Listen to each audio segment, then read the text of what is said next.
आज हम जिस विषय पे बात करेंगे वह है बैलेंस ऑफ पेमेंट्स, भुगतान संतुलन। According to the ministry of commerce and industries, India's balance of payment in 2020-21 is going to be very strong. The balance of payment is going to be strong on the back of significant improvements in exports and a fall in imports. The exports in July 2020 is at 91% export level of July 2019 figures. Imports are still at about 71% level as of July 2019. Trade surplus in June 2020. India's trade has turned surplus for the first time in 18 years as imports dropped by 47.59% in June 2020 as compared to June 2019. The country posted a trade surplus of USD 0.79 billion in June 2020.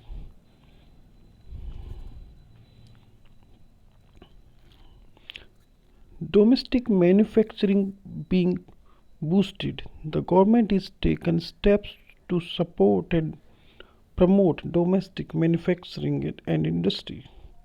It has increased curbs on imports of products and parts, especially from China, as part of its Atmanirbhar initiative. The government also reviewed all free trade agreements (FTAs) done between 2009 and 2011 and found most of them to be symmetrical. FTAs done earlier have permitted foreign goods to come easily into the country, but Indian goods have not been allowed reciprocal entry. For example, European countries have opposed technical standard imposed by India on imports of tires, even as they have restricted exports of tires from India. Now the definition of balance of payment. Balance of payment of a country can be defined as a systematic statement of all economic transactions of a country with the rest of the world during a specific period, usually 1 year. It indicates whether the country has a surplus or a deficit on a trade. When exports exceeds imports, there is a trade surplus, and when imports exceeds exports, there is a trade deficit.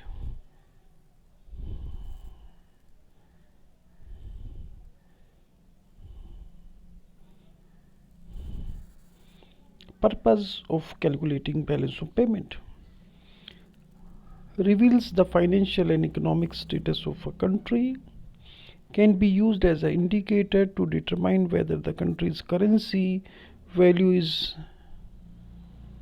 appreciating or depreciating, helps the government to decide its fiscal and trade policies, provide important information to analyze and understand the economic dealing of a country with other countries.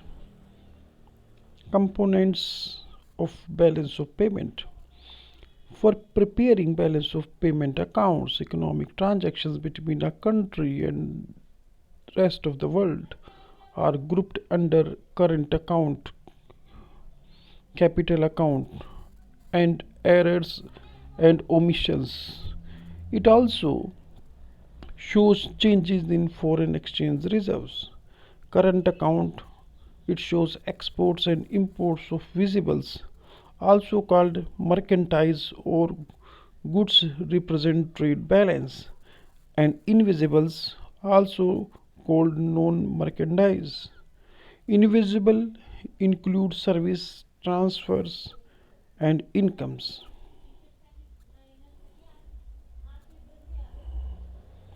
Capital account. It shows the capital expenditure and income for a country. It gives a summary of the net flow of both private and public investment into an economy.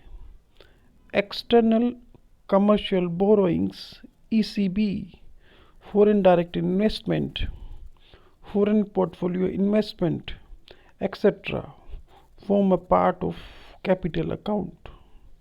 Errors and omissions. Sometimes the balance of payment does not balance. This balance is shown in the balance of payment as errors and omissions. It reflects the country's inability to record all international transactions accurately.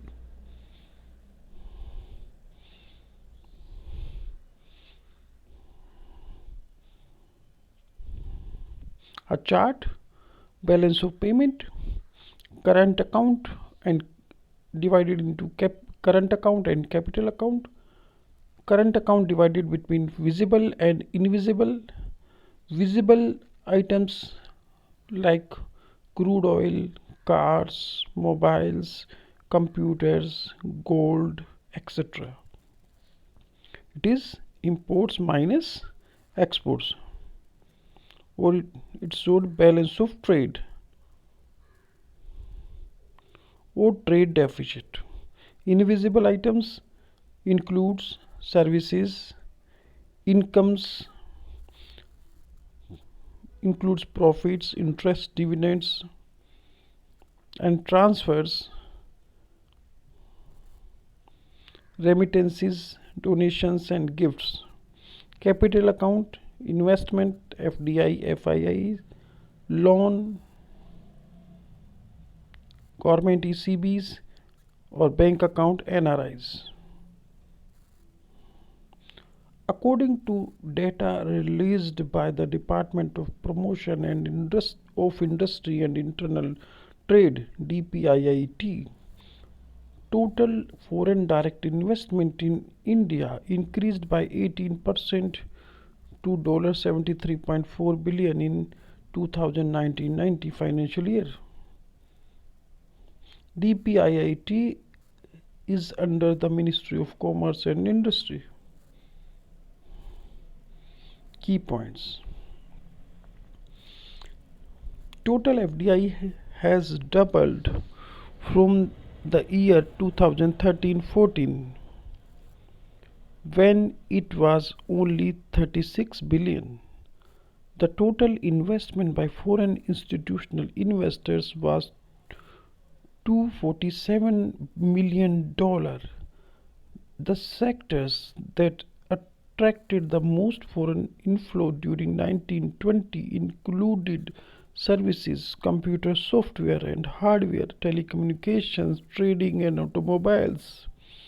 Singapore emerged as the largest equity FDI source, contributing to inflow of $14.67. The inflow have been attributed to the government's Make in India program.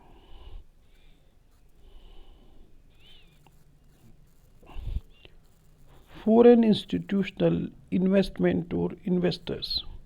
The companies of a country that invest in the financial market, it is the stock market of a foreign country, are known as foreign institutional investment. The companies who invest through FII in another countries need to be registered with the Securities and Exchange Board of that country.